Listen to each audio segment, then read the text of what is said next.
Coney Island by José Martí. Translated by Esther Allen. Read by Alejandro Martinez. Preface.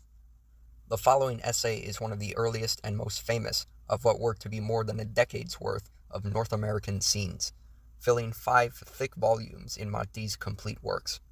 Virtually no aspect of life in the United States was left unexamined. News events were reported alongside the doings of high society, the struggles of the working classes, profiles of the leading men and women of the day, descriptions of elections, sporting events, famous trials, plays, buildings, education, family life, murders, and snatches of conversation overheard in the street. Taken together, the articles comprise one of the most sustained, detailed, and perceptive portrayals of life in the United States ever written by an outside observer. Though some of the articles, like the one that follows and the later description of the Great Blizzard of 1888 in New York, were clearly based on his personal experience, others derived largely from information gleaned in the New York newspapers, then shaped and stamped by Martí's unique perspective and unmistakable narrative style. In his articles about the United States, Martí developed a kaleidoscopic new form of journalism that juxtaposed a dizzying diversity of stories, sometimes within a single sentence, and mingled fact and poetry, the personal and the political, the heroic and the banal, the colossal and the petty, admiration and alarm. End of preface. Nothing in the annals of humanity can compare to the marvelous prosperity of the United States of the North. Does the country lack deep roots? Are ties of sacrifice and shared suffering more lasting within countries than those of common interest? Does this colossal nation contain ferocious and terrible elements?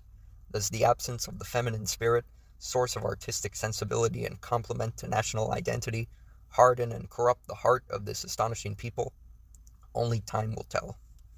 For now, it is certain that never has a happier, more joyous, better equipped, more densely packed, more jovial, or more frenetic multitude lived in such useful labor in any land on earth, or generated and enjoyed greater wealth, or covered rivers and seas with more gaily bedecked steamers, or spread out with more bustling order and naive merriment across gentle coastlines, gigantic piers, and fantastical glittering promenades. The North American newspapers are full of hyperbolic descriptions of the original beauties and unique attractions of one of those summer resorts, overflowing with people, dotted with sumptuous hotels, cross-hatched by an aerial tramway, and colored in with gardens, kiosks, small theaters, saloons, circuses, tents, droves of carriages, picturesque assemblies, bathing machines, auctioneers, fountains. Echoes of its fame have reached the French newspapers. From the farthest reaches of the American Union, legions of intrepid ladies and gallant rustics arrive to admire the splendid landscapes, the unrivaled wealth, the bedazzling variety, the Herculean effort, the astonishing sight of the now world-famous Coney Island. 4 years ago, it was a barren heap of dirt, but today it is a spacious place of relaxation, shelter, and amusement for the 100,000 or so New Yorkers who repair to its glad beaches each day. There are 4 little towns, joined by carriage roads, tramways, and steam trains. One of them, which has a hotel with a dining room that can comfortably seat 4,000, is called Manhattan Beach.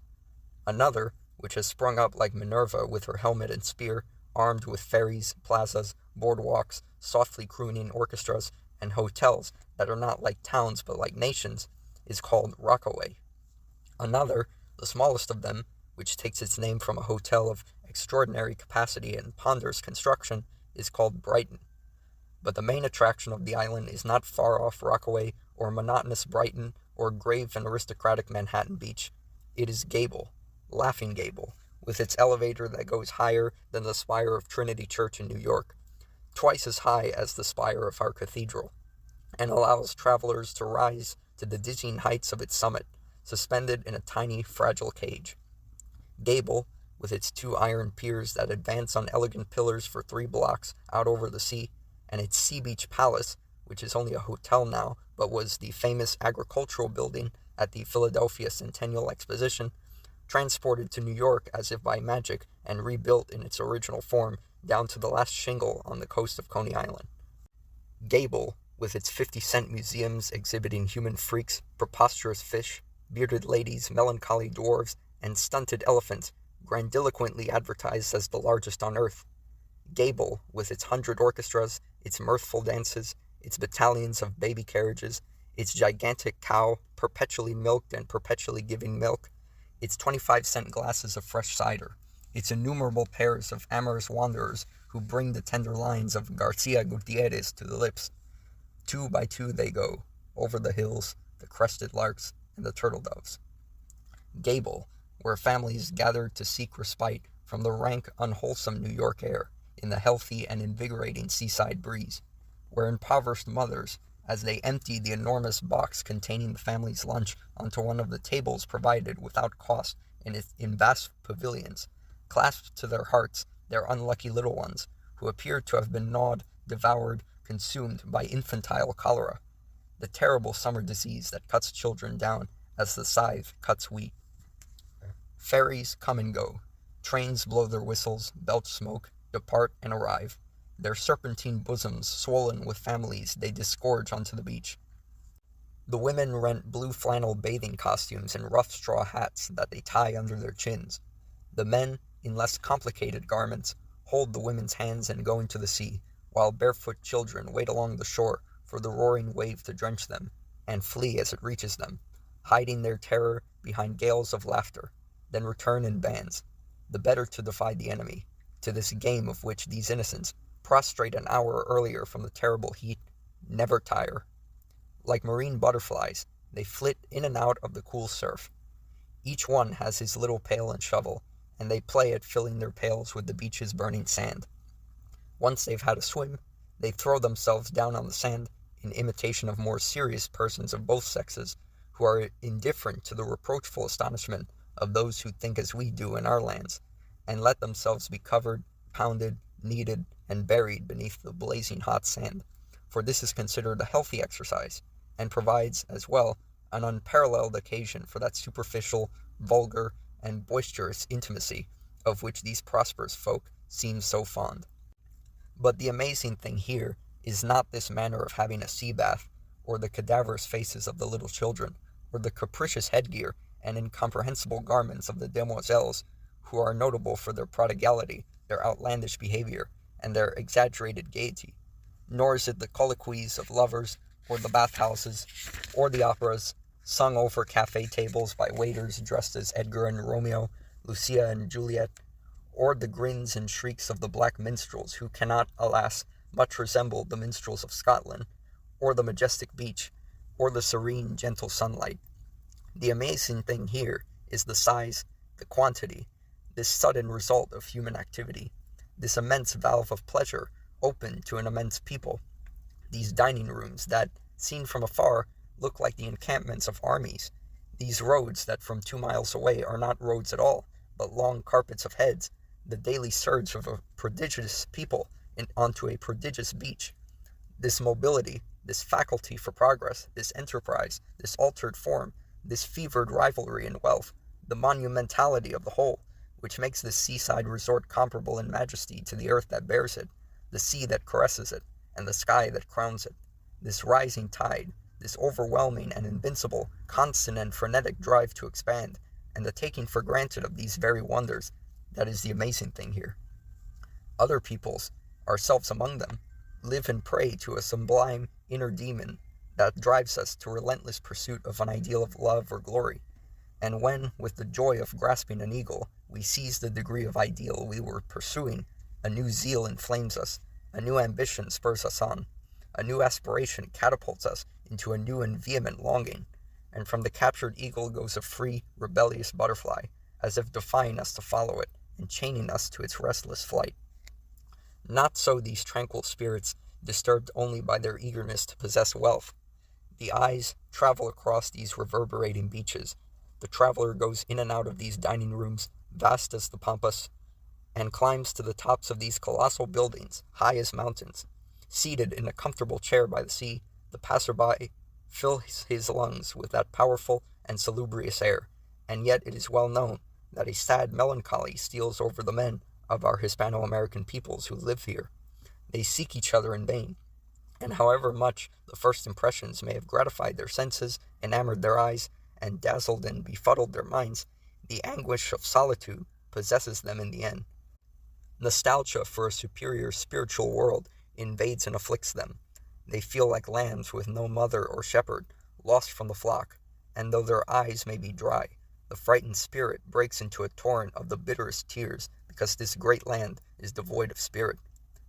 But what comings and goings, what spendings of money, what opportunities for every pleasure, what absolute absence of any visible sadness or poverty. Everything is out in the open, the noisy groups, the vast dining rooms, the peculiar courtship of the North Americans, almost wholly devoid of the elements that comprise the bashful, tender, and elevated courtship of our lands, the theater, the photographer, the bathhouse, all of it out in the open. Some weigh themselves, because for the North Americans it is a matter of positive joy or real grief to weigh a pound more or less. Others, for 50 cents, receive from the hands of a robust German girl an envelope containing their fortune. Others, with incomprehensible delight, drink unpalatable mineral waters from glasses as long and narrow as artillery shells.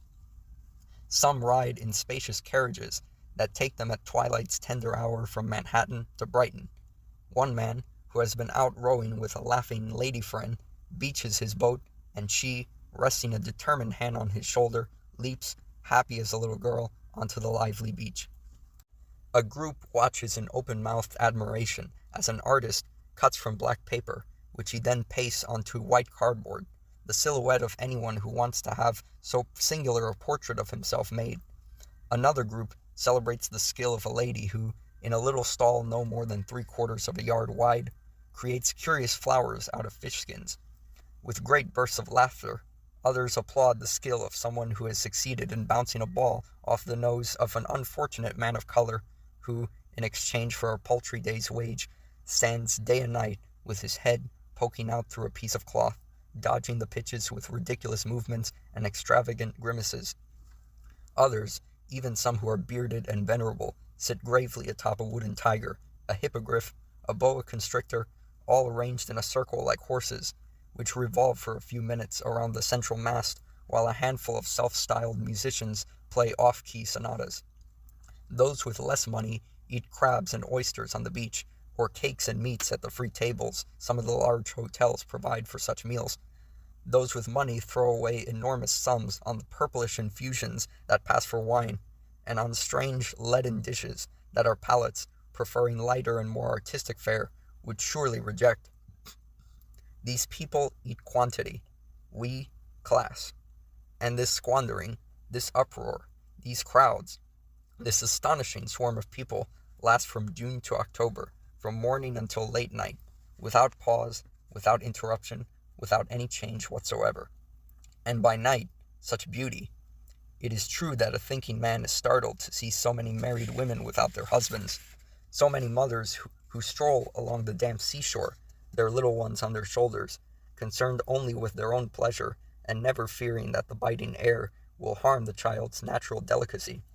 So many ladies who abandon their babies in hotel rooms to the arms of some harsh Irishwoman, and who, on returning from their long walks, do not take their children in their arms, or kiss their lips, or sate their hunger. But no city in the world offers a more splendid panorama than that of the beach of Gable by night. Were there heads by day? Well, by night there are even more lights. Seen from the water, the 4 towns are radiant against the darkness. It looks as if the stars that populate the sky had gathered together in 4 colossal clusters and fallen suddenly to the sea. With its magical, caressing clarity, electric light floods the hotel's little plazas, the English gardens, the bandstands, and even the beach itself, where in its bright glow every grain of sand can be counted. From afar, the electric lights look like blithely superior spirits, laughing and diabolical, cavorting among the sickly gaslights and the rows of red streetlights, Chinese lanterns, and Venetian lamps. Everywhere, newspapers, programs, advertisements, and letters are being read as if it were broad daylight. It is a town of stars, and of orchestras, dances, chatter, surf sounds, human sounds, choruses of laughter and praise for the air, hawkers' loud cries, swift trains, and speedy carriages, until it is time to go home. Then, like a monster emptying out its entrails into the ravenous jaws of another monster.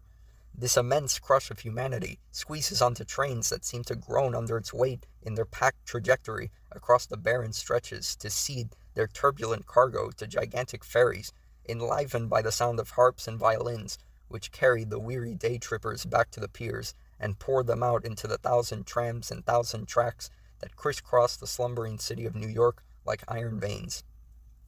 La Pluma, Bogotá, Colombia, December 3rd, 1881.